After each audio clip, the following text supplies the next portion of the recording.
So yun, ini-invite ko pala lahat ng mga kaibigan namin na nasa Dreadlocks community para pumunta.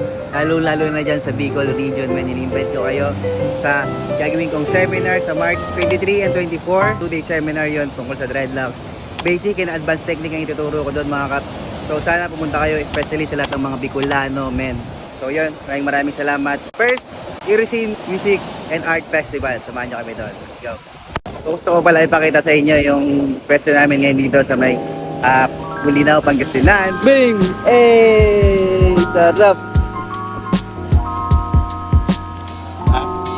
Siyempre kasama ko rin kasi Ma'am Acilarda's Kitchen! Bang! Bang! Bang! Bang! Bang! Bang! Bang!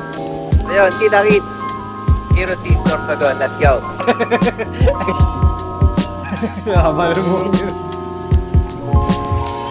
Kung gusto niyo magpa-dreads, Yes. dito lang kayo sa Dreadman Barbershop.